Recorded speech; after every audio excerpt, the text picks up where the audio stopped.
Hi, so today I'm going to be talking about Module 5 of the AQA A Level course, Nazi Germany, and it's about the racial state, so going from 1933 to 1945, and how the Nazis treated others who weren't deemed as worthy, who weren't Aryan, essentially. So yeah. Well, Nazi ideology is separated into two ideas. Übermensch, which means superior to men, so Hitler would be considered an Übermensch, and then Untermensch, meant subhuman, and all of those who weren't Aryan were Untermensch. So the Nazis had a scheme, had a structure on how to create a racial state, and they would do this and did this in 4 steps. First of all, definition and exclusion. So, what groups are they trying to exclude from society and then exclude them? Second, sterilization to prevent them from breeding. Then euthanasia, so like just kill them, but mercifully. And then, lastly, extermination, just straight up murder, genocide. So, what is the Nazi racial ideology? It's essentially social Darwinism. So, only the best can evolve. They taught eugenics, and they believed in the nation rather over an individual. They believed in Lebensraum, so living space, in the economy had to be strong and could only be dominated by those who were Aryan, and there were also outsiders, and these outsiders were deemed Untermensch. Ideologically, these outsiders were communists. Biologically, these outsiders were those with hereditary diseases and those who genetically weren't Aryan. So, Roma and Sinti, for example, or those who had physical and mental disabilities. Then also socially, those who were work shy or those who were unemployed, which would go on to become a police issue rather than a welfare issue. So the racial state. So here I'm going to look at how they treated different groups. First of all, I mentioned this, the physically and mentally ill. Well, why were they excluded from Volksgemeinschaft? Well, they were costly for the government, and their unhealthy genes weakened the race. So, a brief timeline. In 1939, the policy of sterilization developed into murder because a father sent a letter to the Nazis, I don't know who specifically, but stating how he wanted his son, who was suffering from a disease, to be put to sleep, to be killed.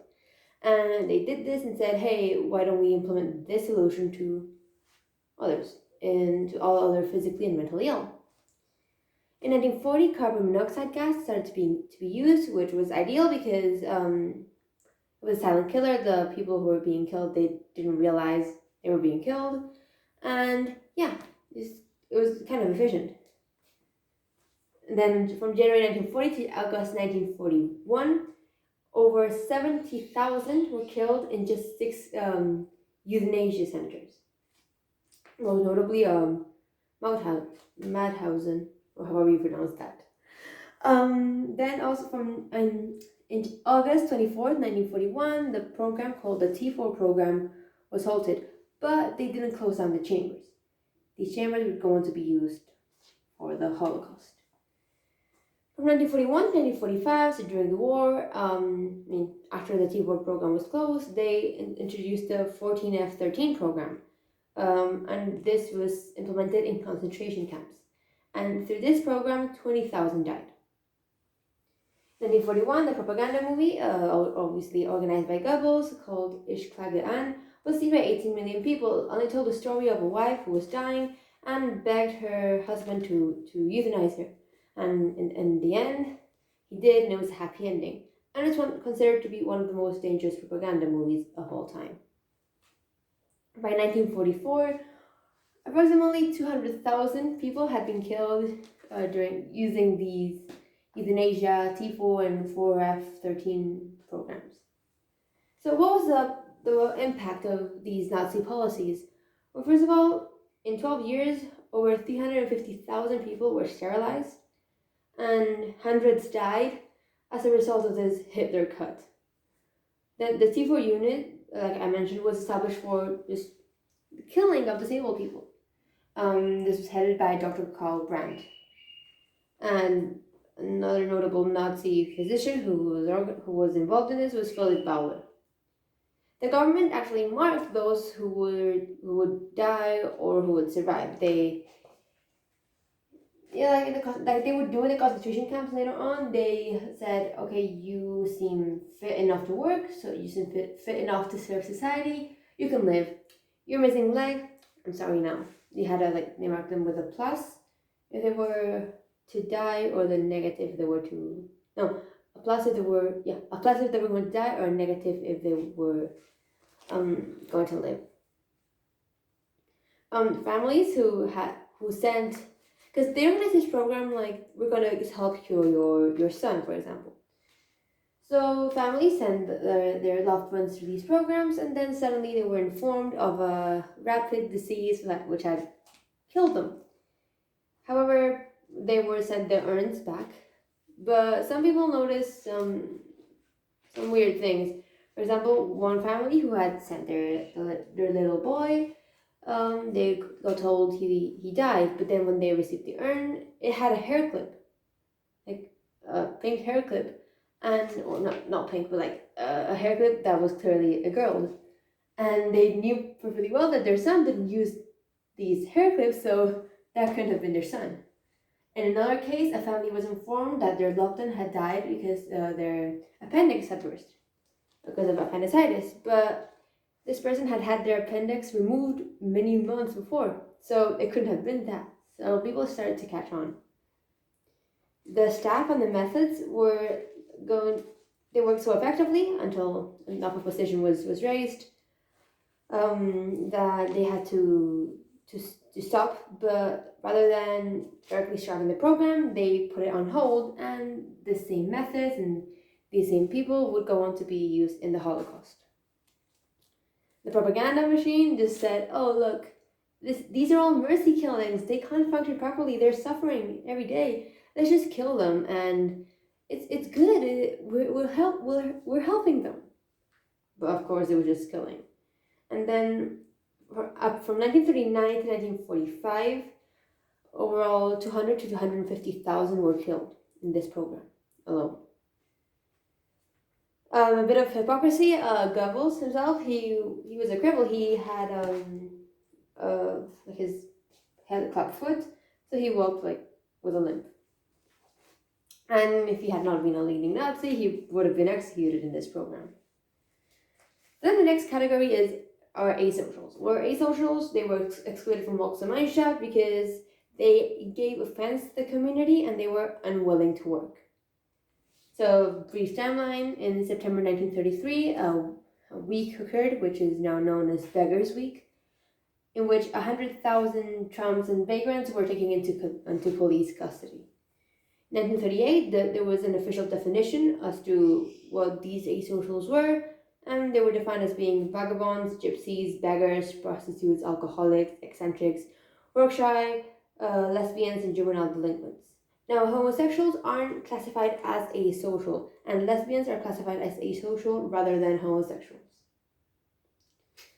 In June 1938, there was this national campaign against the work-shy, in which 11,000 asocials were sent to concentration camps.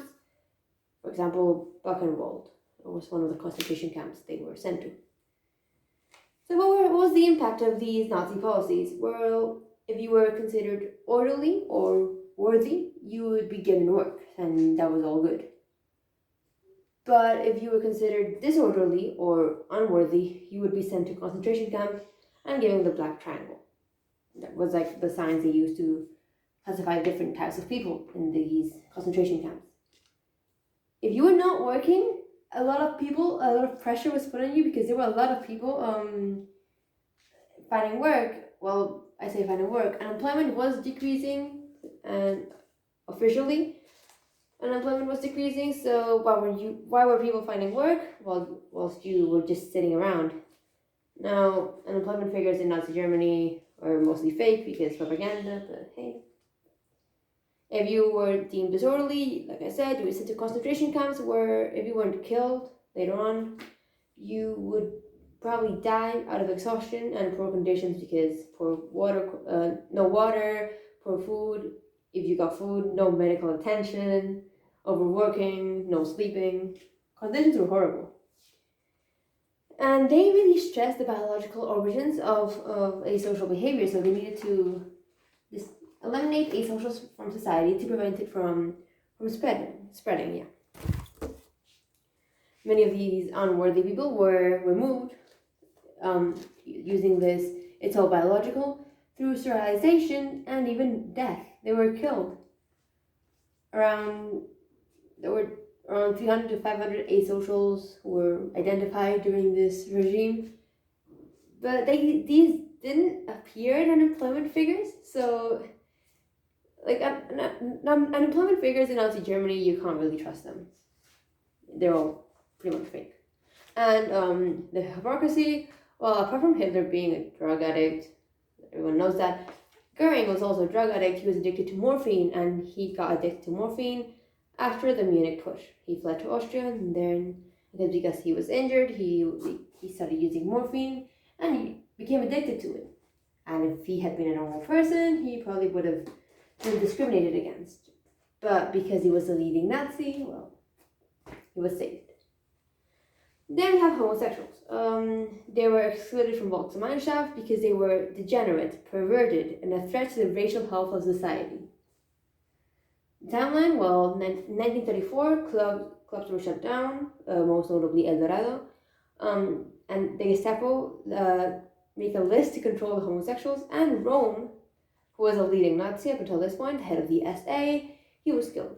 Another leading Nazi who was homosexual was Judah Rudiger, and I say homosexual because lesbians are considered asocials rather than homosexuals for some reason. In 1935, a law was passed called the Law on Homosexuality, which imprisoned 22,000 people, and they were put in liberty, right, when they were released, but then they were recaptured. So even though they escaped police custody, well, they were released from police custody, they were arrested once again. Then in 1936, 1938, there was a Reich Office for Combating Homosexuality, in which 100,000 men were arrested and 50,000 were imprisoned.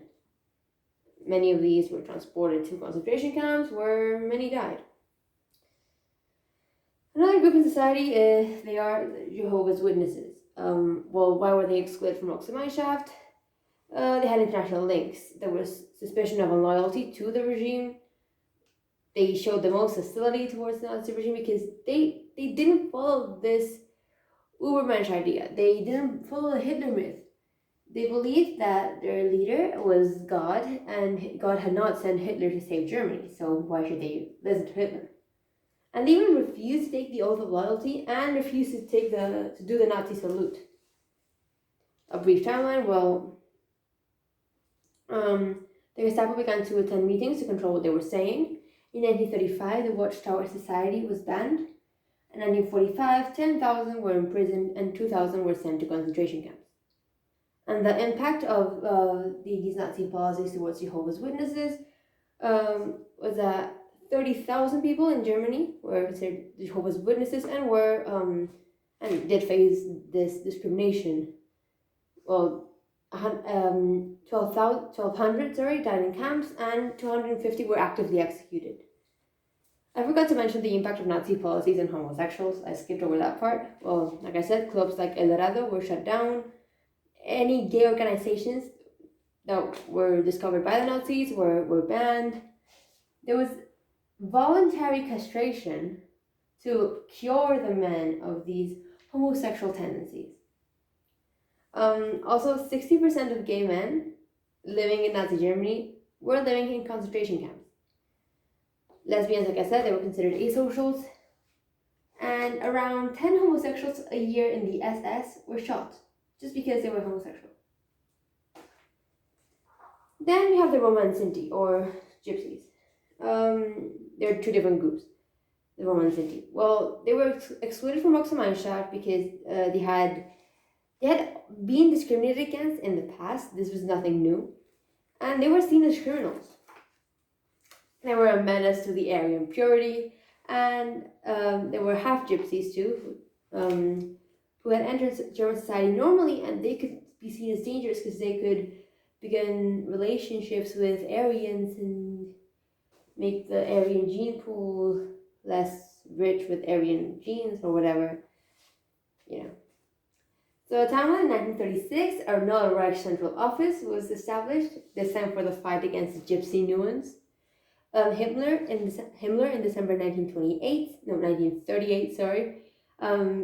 sent the decree for the struggle against the gypsy plague, and then in 1939 sent all gypsies they could find to camps. Well, the impact these Nazi policies had meant that in 1939, 11,000 gypsies were gassed, 30,000 overall in Germany. Between 220,000 to 500,000 were killed, exact figures are unknown. And the Sinti were actually more out of Rome than the Sinti. The Sinti were more prominent in the beginning, mainly because of the policy of Lebensraum. A famous Nazi physician who took care of identifying the gypsies was Dr. Robert Richter. The Romani also faced persecution, like the Eastern European Romani. These also didn't escape. It's both the Roma and the Sinti who were discriminated against. Just at the beginning, the Sinti faced more opposition. But they were hard to pin down. It was difficult to find where they were. And another group in society, but this is like a whole separate thing, were the Jews. Now, the Jews faced the most discrimination by far of any social group in the Nazi regime. And yeah, so you can really break these down to different periods. First of all, 1933 to 1935, then 1938 to 1940, and then 1941 to 1942. And then the final solution, but we don't need to know the final solution for this part. Well, first of all, the first early policy towards the Jews was the boycott of Jewish businesses and shops. It occurred on the 1st of April 1933, and it just lasted for 24 hours. It was essentially retaliation against the Jewish boycott of German shops, because the Jews had said, oh, we're not going to buy in German shops, so the Germans said, oh, we're not going to buy in Jewish shops. And by Germans, I mean Nazis, not people in general.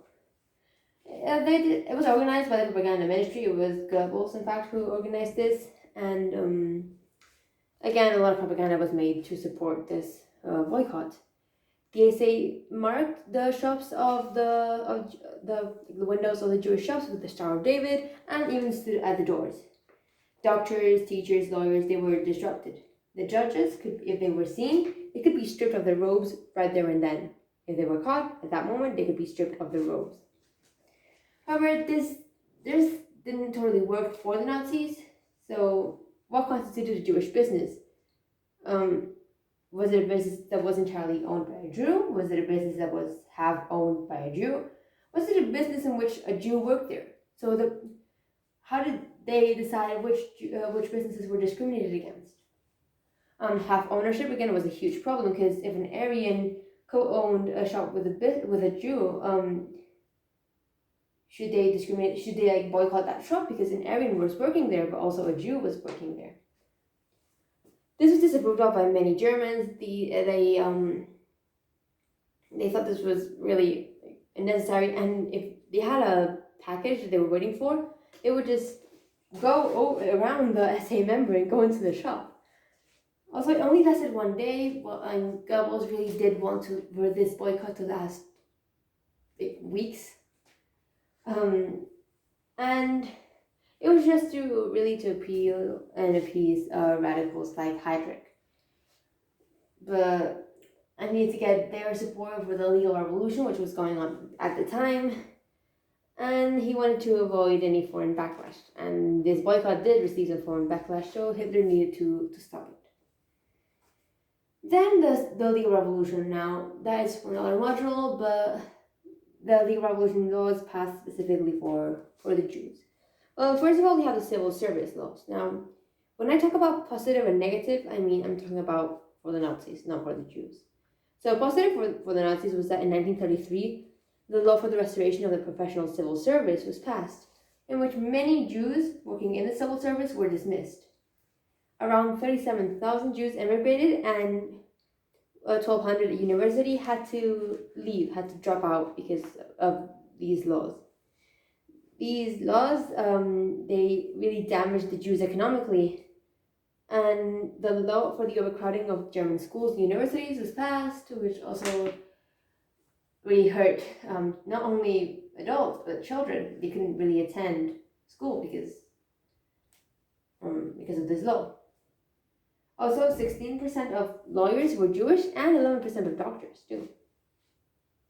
But a negative for the Nazis was that, what was the definition of a Jew? What made a person be a Jew? Also, Hindenburg was president at the time. He wanted those who had fought or even had family who had fought in the war to be exempted from this. So that was hard to control. Also, 97% of teachers joined the National Socialist Teachers League, the NSLB, but not all of them followed through with their practices. They just joined because their livelihoods depended on it. And 3% of teachers didn't join, so they didn't get 100%. And some Jews still received education because they could go through private schools, they could go through Jewish schools, and these were still allowed. So this didn't hurt everyone. And there's other anti-Semitic laws which were passed, in which lawyers were gradually excluded from public service.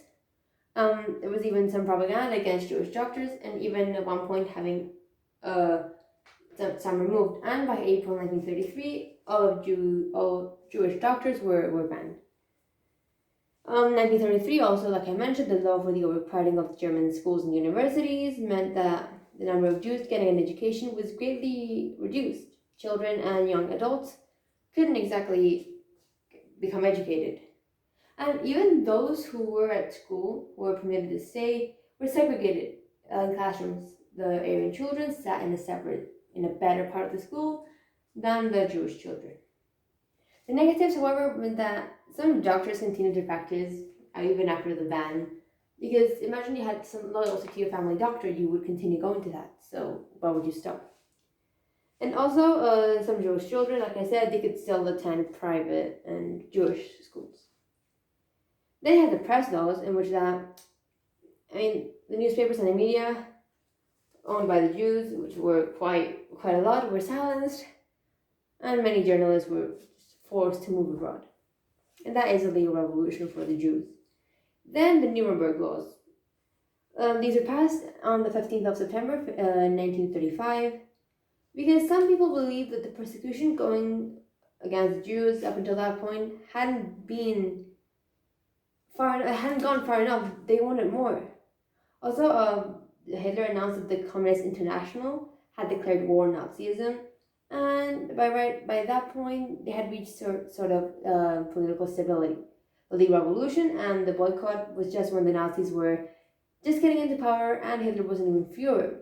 By this point, when the Nuremberg laws were passed, Hitler was Führer. Hindenburg had already died, and Hitler was officially Führer of Germany.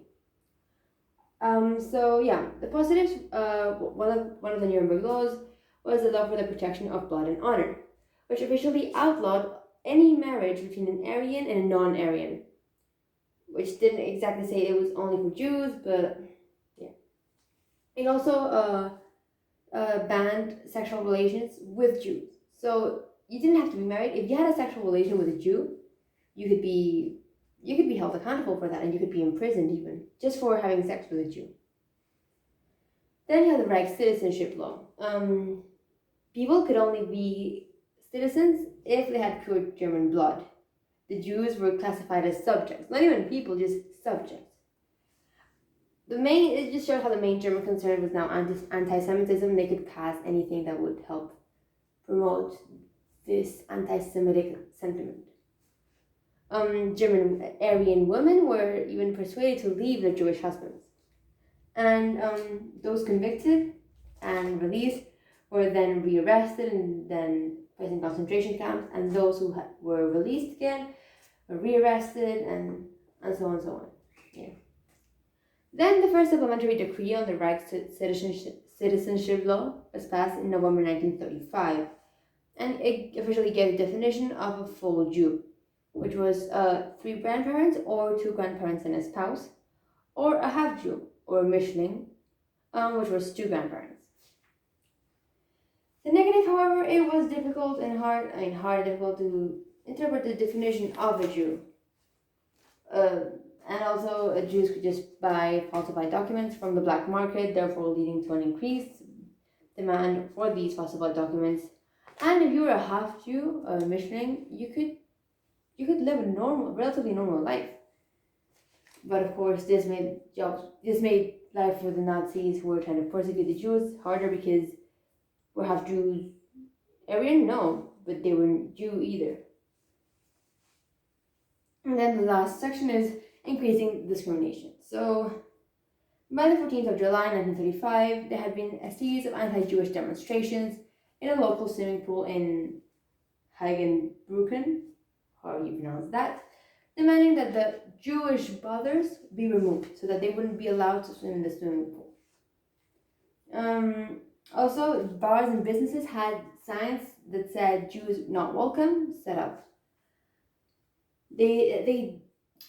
Some claimed that these were only for the SA, so the Jews didn't have to listen to them and they should just ignore them. But still, the spas, clubs, and social activities became inaccessible to Jews. They were just banned at the entrance. Many Germans, however, they were embarrassed by this overt discrimination and entered internal exile. There was a statue, the Mendelssohn statue, which wasn't removed.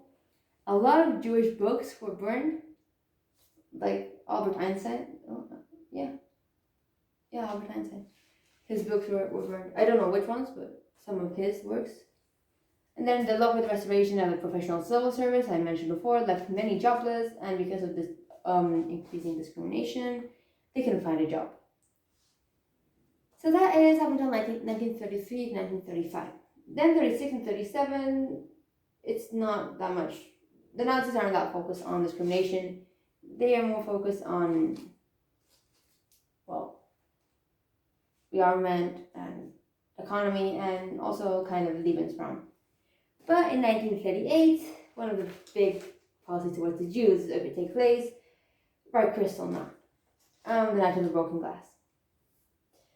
Well, this happened on the 9th to 10th of November 1938, and this was the biggest act of sucking up to someone I've ever seen. It's Goebbels' way of celebrating the 15-year anniversary of the Munich Push. Because 9th of November 1938, 15 years before that, had been the 9th of November 1923, which was the Munich Push. So that was basically Goebbels' way of saying, "Look, Hitler, I'm giving you a little present for this anniversary. Here, some Jews are being arrested and killed. Here you go." It all started because a German diplomat called Ernst von Rath had been killed in Paris, and because a Polish-German Jew had learned of the deportation of his parents from Germany to the Polish border, and he was really angry, and he killed this diplomat. Now Goebbels used this as an excuse to unleash White Kristallnacht. And by the way, a pogrom is an organized massacre of ethnic groups. Well, the SA and SS involved in these attacks were even ordered to not wear their uniforms, to just dress as normal citizens. And they were involved in huge amounts of violence and vandalism, not only drawing Stars of David, but actively doing violence. If they found a Jew on the street, there would be violence towards that Jew, beating them up or even killing them. There were some deaths. Goebbels even gave instructions to Nazi officials to organize this violence, but make it look spontaneous. So make it look like the murder of this diplomat had sparked all this, even though this had been planned for weeks. It was another evidence that just shows how this was entirely planned. Maybe the murder of the diplomat was a coincidence, but the Red Kristallnacht was planned was because it was on the 15-year anniversary of the Munich Push. So I find it hard to believe that this was entirely spontaneous. It's clearly planned by Goebbels. 91 Jews were killed and thousands were injured. This was just the beginning of actively killing these Jews. There was a huge amount of looting of cash, silver, jewelry, works of art, and damage to shops worth millions of marks. 20 to 30,000 were arrested and were put in preventive detention, and many of these were even deported from Germany.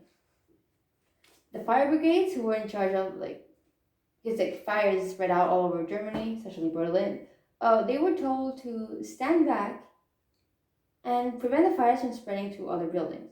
Not to if a synagogue caught on fire, that's fine, that's good. But if a fire spread to the nearby house, they could stop that. What was the consequence? The Jews and the Jewish community were made to contribute 1 billion marks to pay towards the cleanup in the decree for the restoration of the street scene. Also, there was the decree passed, decree excluding Jews from German economic life on the 12th of November, so a few days after this, meant that Jews couldn't open retail stores, couldn't open sales agencies, and couldn't even carry trade. They couldn't sell goods or services at any establishment. So, to understand a bit, because that's 1938 and that's Kristallnacht and that's that, but to understand the next stage of Nazi policies towards the Jews, they need to understand a bit of the foreign policy that had been going on at the time. So in 1938, in March, the whole Anschluss with Austria happened, and in September, Hitler officially demanded the Sudetenland, Czechoslovakia. Then in 1939, the Germans officially occupied the rest of Czechoslovakia. In August, the Nazi-Soviet non-aggression pact was signed. On the 1st of September, there was the whole German invasion of Poland, and on the 3rd of September, the whole war being declared. And then from November 1939 to February 1940, there was an attempt to deport 1 million people eastwards. Now, when I say 1 million people, I mean 1 million people, not specifically Jews. 1 million non-Aryans. Then in 1940, in April, the whole German invasion of Western Europe, and from May 1940 to June 1940, the whole conquest of France. So what are some anti-Semitic policies from 1938 to 1940? Well, first in March 1938, we have 183,000 Jews living in Austria.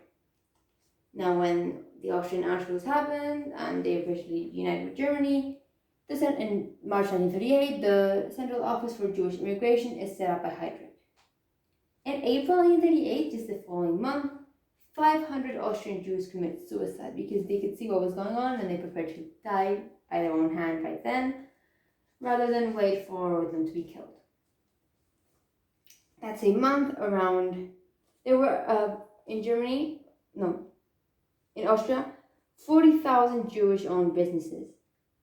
And in that same month as well, there was in the decree of registration of Jewish property, all property worth over 5,000 marks was confiscated. Then in October 1938, all Jewish Austrian passports, and even I think all Jewish passports in general, were stamped with a J. So any official who looked at these passports knew that they were dealing with a Jew. In November 1938, the same month as the Red Kristallnacht, well, there was a mass expulsion of Jewish pupils from schools. Then the whole Kristallnacht happened, I mentioned, and Göring said, and I quote, "Now the gloves are off." The gloves are off, now they could literally do whatever they wanted. Also that same month, Jews were officially forbidden from visiting theaters, and in December, there was a mass compulsory sale of Jewish businesses. In 1938 in general, around 45,000 out of the 180,000 Austrian Jews were forced to emigrate. 1,500 were sent to Dachau and Buchenwald, and many others emigrated to escape persecution. That same year, Jews officially lost entitlement to all public welfare, and from 1938 to 1939, 9,000 Jewish children were sent to Britain, and I'll talk more about these in a second. Then 1939, in January, Heydrich was put in charge of the Reich Office for Jewish Immigration, and in September 1939, once the invasion of Poland was underway, they started the ghettoization of Jews in Poland.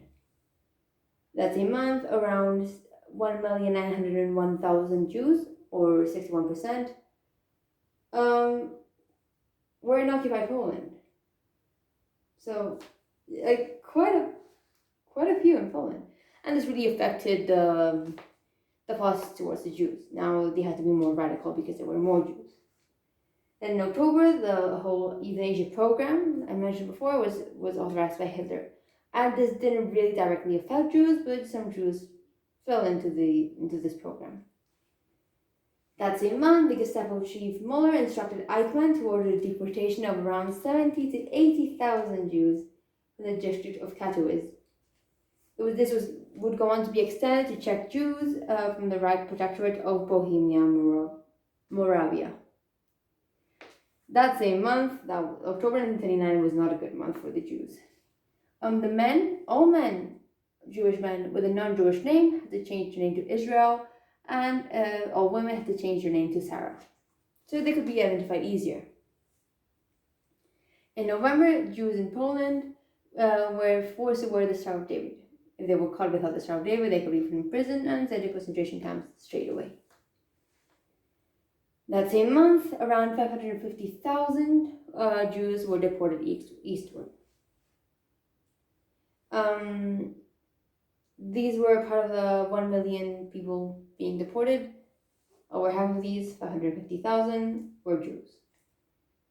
Then, in 1939 in general, there were approximately 8,000 Jewish-owned businesses, but also Jewish traveling salesmen. And that same year, 30,000 Jewish traveling salesmen lost their jobs. In 1939 as well, the SD amalgamated Jewish organizations into this Reich Association for the Jews in Germany. And this was based on an idea Eichmann had. And also, that same year, Hitler ordered the deportation of 300,000 from Germany and all from Austria. But yeah, just like the amalgamation of all Jews it's kind of like when the DAF was created. It just shows how they were, we're gonna put you all together so we can help you better, but it was just so we can control you better. And then we have 1940. Well, from spring 1940, the idea of a plan to send 4 million Jews to Madagascar was born. That's like in spring, like I said, at that point, Vicky France, which was a part of France loyal to the Nazis. I mean, by this point, France was already in control of the Nazis, but southern France, Vicky France, was responsible for resettling the French population of 25,000 living in Madagascar to make a land available for the Jewish population. Then in autumn 1940, the Madagascar Plan was complicated by a possible interruption by the British Royal Navy because they had thought the war would have been over by now, so that didn't help.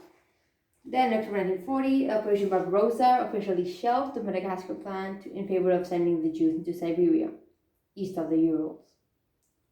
So because that is a huge overview, just a bunch of general policies towards the Jews from 1938 to 1940. So let's just look at three of them in more detail. First of all, emigration. Well, the main idea was to facilitate the voluntary immigration of German Jews out of the Reich. So just help them leave, not make them leave, help them. Just help them emigrate. The way they implemented this is collaborating with Zionism, the Zionist movement. Well, Zionists were a movement for the return of Jewish people to their historic homeland in Palestine. The Nazis really encouraged Zionists to emigrate to Palestine. And Great Britain, at the same time, organized a rescue mission for Jews called Kindertransport. Kindertransport being, through this, 9,000 Jewish children migrated to Britain using this program, and that's what I mentioned earlier. And a lot of, these 9,000 Jewish children probably would have died if they had not been saved. Well, the impact this policy had meant that a total of 150,000 Jews migrated voluntarily by 1939, so just before the war started. Most notably, Albert Einstein, who fled to the US, I think. And to the USA, around 102,200 Jews. So the vast majority of people fled to the US. However, the failure was that Zionists were a minority amongst the Jews, so not many wanted to leave. Also, many Jews felt German. So why should they abandon their homeland? No, they would stay. They would fight and stay there in Germany because they had lived there all their lives. Their families had lived there, so they felt German. Also, if Jewish businesses were worth more than 5,000 marks, they were confiscated. So this greatly reduced Jewish wealth, so they couldn't exactly leave. They didn't have the money to do so. Also, a lot of foreign countries raised their barriers to limit Jewish immigration, most notably Britain, especially in Palestine. They put up the borders because they didn't want any international conflict arising, because they needed to focus on Germany rather than any other country. Also, some Jews found it harder to transfer their skills to another country, so if you only spoke German, you couldn't exactly work in any non-German speaking country.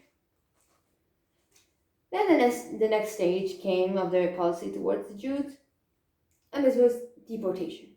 Well, the main idea was in the general government to move all Jews to the area between Bitula and Bug, which were two rivers. A right ghetto would be set up, many were, but a huge one would be set up between Warsaw and Lublin, and this would include all Jews, be that they could be Polish Jews, they could be Reich Jews. So what was the implementation and the impact? Well, this all started happening in October 1939, and it involved, behind this was Heinrich Müller, the head of the Gestapo, and Eichmann, the head for the Central Agency for Jewish Emigration. Around 70 to 80,000 Jews were deported from the district of Katowice. Hitler ordered the deportation of 300,000 Jews from Vienna. And I mentioned all of this before, but this is classifying them. From November 1939 to February 1940, the SS attempted to deport 1 million Jews, 1 million people. 550,000 of these were Jews. However, this was kind of a failure for the Nazis because, well, the ghettos were not sustainable, the Jews weren't dying fast enough, and there were too many people in Poland and with the Anschluss, so they couldn't really keep up. So they needed a new place to send the Jews to, and hence the Madagascar Plan was born. So, what was this? This was the third solution carried out by the Nazis to expel Jews out of Lebensraum. The plan had already been promoted by anti-Semitic French people in the early 1930s, so this wasn't the Nazis weren't the first people to think of this. Madagascar was a French colony, so the French really said, okay, we can send the Jews here. And then the Nazis got a hold of this plan, so, thanks to the conquest of France, they found this and said, hey, we should do this. Vicky France was ideal to relocate 25,000 French natives living in the island to just make way for the 4 million European Jews to be resettled there. Now, contrast 25,000 people living there to 4 million.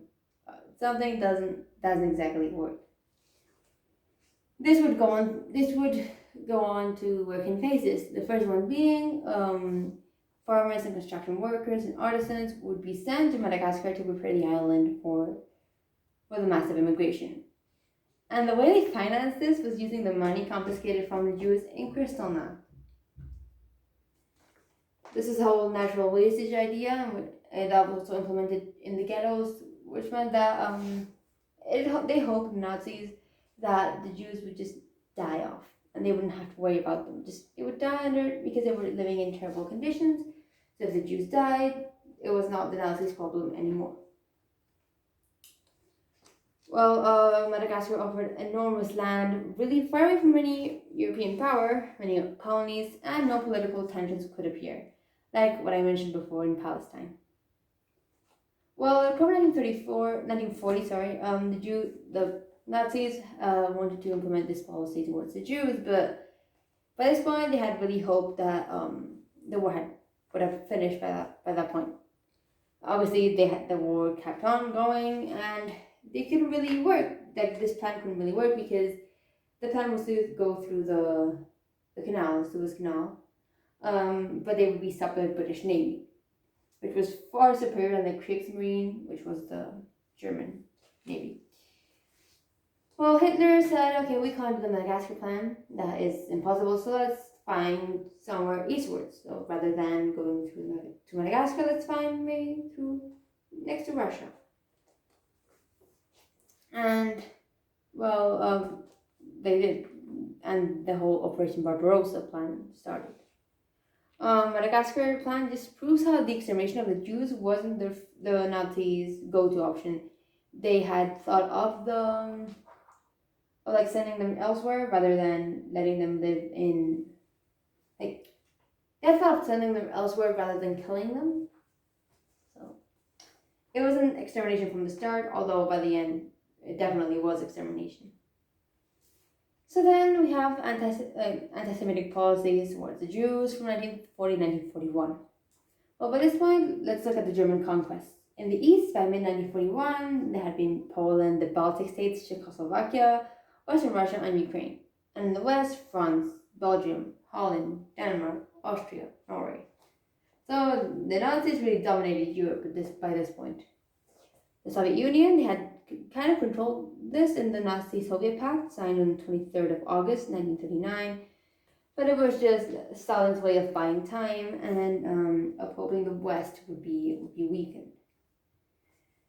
And the whole Operation Barbarossa happened in June 1941, and this was made in June because it was a way of avoiding Russia in the winter. It was a way also to take over the oil fields and the agriculture, so as well as neutralizing the Russian threat and avoiding a war into France, they would gain Lebensraum and things for the industry. Also to avoid Napoleon's failure, but because the war this lasted way too long, they couldn't really they ended up fighting in the winter.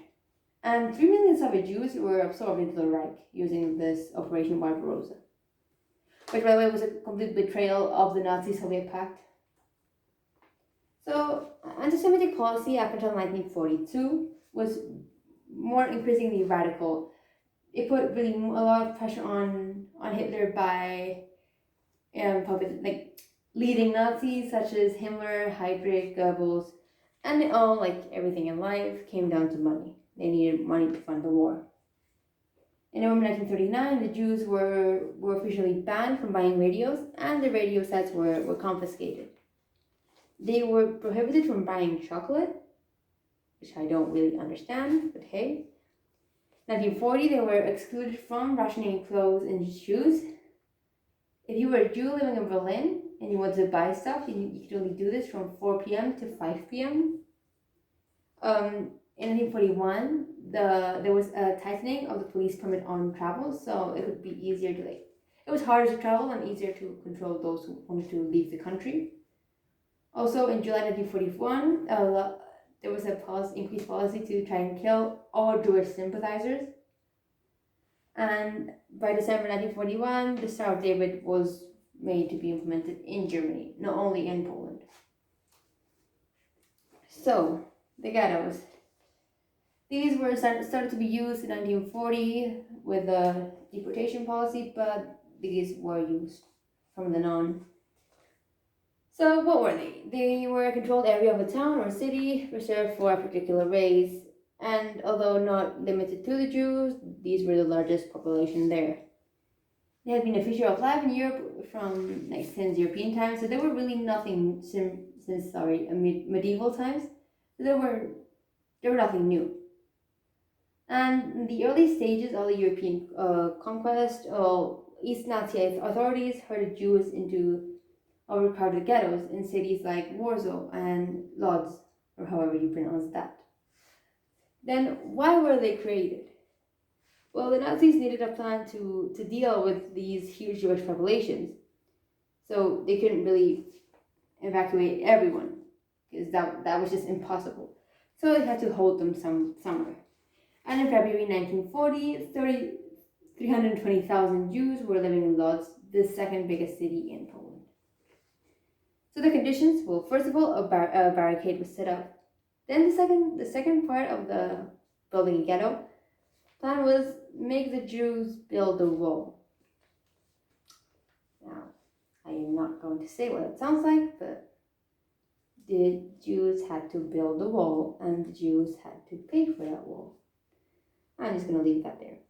Then they had access to food, medical supplies, and any other goods restricted. In one room, up to 6 people shared it, and 15 in an apartment. Food and fuel were scarce, and there were huge land rotations and spread of diseases, including typhus, typhoid, tuberculosis, scarlet fever, and because of the current conditions, these diseases spread like wildfire. So, this helped with the natural wastage idea Nazis were hoping for. So, that was a win for them, but for the Jews, obviously, it wasn't. Other information, well, some Jews were formed into labor groups, so if you could work, you would be sent into a labor group and sent to work. You would obviously pay, you would do manual labor.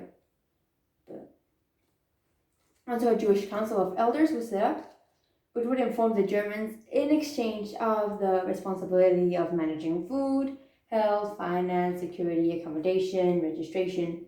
So if you wanted to have a hand in actually organizing this, you needed to help the Nazis.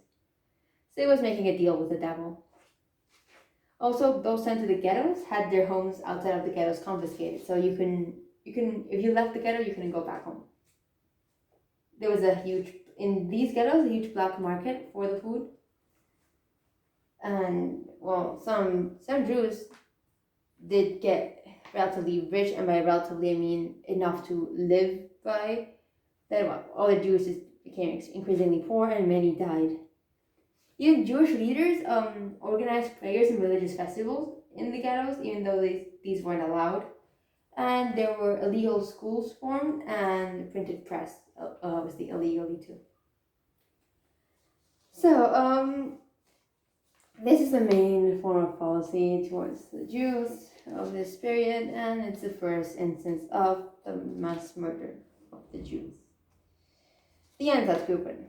Well, the original task wasn't to kill Jews, was to eliminate communist officials, Red Army commissioners, partisans, and any member of the Jewish Bolshevist intelligentsia. Also to secure government buildings, seize official files, and conduct military operations in the invasion of Poland. But in Poland, once they invaded it, they noticed how a lot of Jews had now come into their care. So they started doing mass shootings of these Jews, and then eventually the Gypsies. And officially from 1941 onwards, they were killing squads. And they also helped force Jews into the ghettos. So the way in which these Einsatzgruppen were organized, well, these were temporary units commanded by the men from the Gestapo, the SS, Waffen SS, the SD, and the criminal police. There were 4 special groups. Einsatzgruppen weren't limited to the Soviet Union, but to the Soviet Union, 4 special groups were sent, being special groups A, B, C, and D into the Soviet Union. Overall, these were 3,000 men. Each group had around from 600 to 1,000 men. In a way, it's not like you would go into these groups voluntarily. Many of the people in these special groups were conscripted into them rather than into the regular army.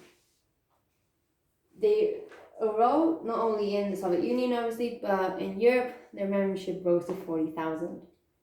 And these were auxiliary groups and eager volunteers. And the Einsatzgruppen were ultimately responsible for the murder of 1.3 million Jews and 137,000 in Lithuania. And the way they did this was they transported the Jews. They had also they transported the Jews into mass graves using kilmobans too, but I'm going to talk about them in a second. When they just either made the Jews dig the graves, or they were already dug, and either they were they were made to stand at the edge and then shot down, or stand with the other bodies of the Jews already dead, and then shot, and they would die there.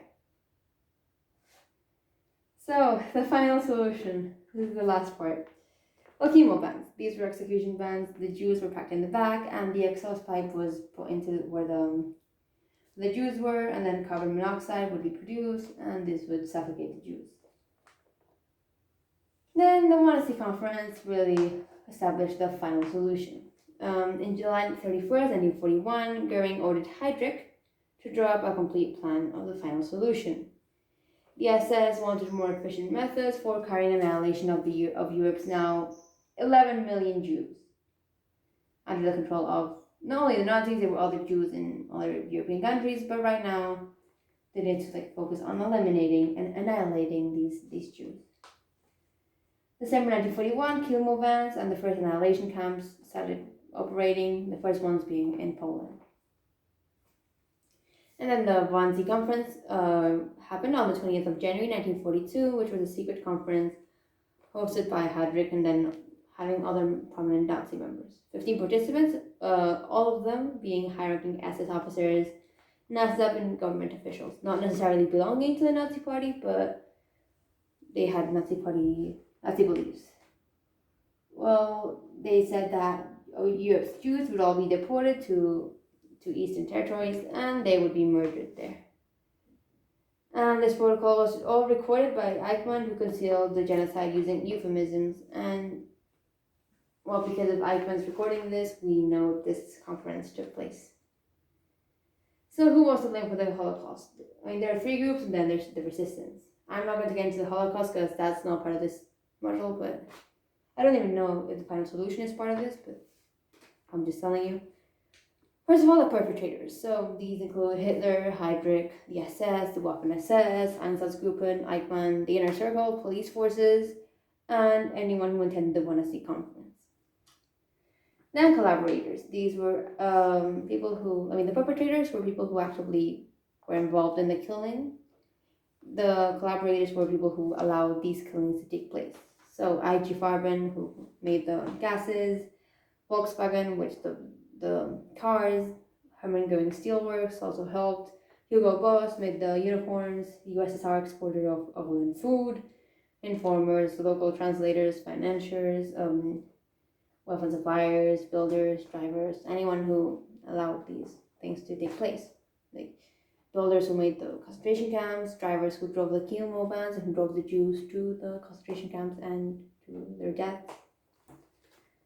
Then bystanders were people who did nothing. So they did nothing to stop Axis powers and all countries involved in the migration of Jews. So Britain, by putting on their borders, they were bystanders. The Allies, immigration officers, German citizens who didn't denounce this treatment, army members who had opposing views, officers who disagreed, neutral nations like Sweden and Spain, and the Pope. And then there was resistance to the Holocaust. It's not, because many people say, oh, why was the Holocaust allowed to happen? Why did no one oppose it? Well, people did, but they were just not effective. Notably, the Kindertransport program, Oskar Schindler, some Allied powers, Niemöller in the Confessional Church, Nicholas Winton, those who provided housing and shelter for the Jewish families, the French, Dutch, Polish resistance, and in Spain, in Australia, Budapest. I mean, that's Budapest, but he was a Spanish guy. And that's like a really dark turn. I mean, this topic is one of the most brutal topics, apart from the Holocaust, because it's just how gradually the Jews were treated from just exclusion from society to just annihilate. So yeah, that is everything you need to know for Module 5. And yeah, that's it. I hope it helped, and thank you for watching. Bye.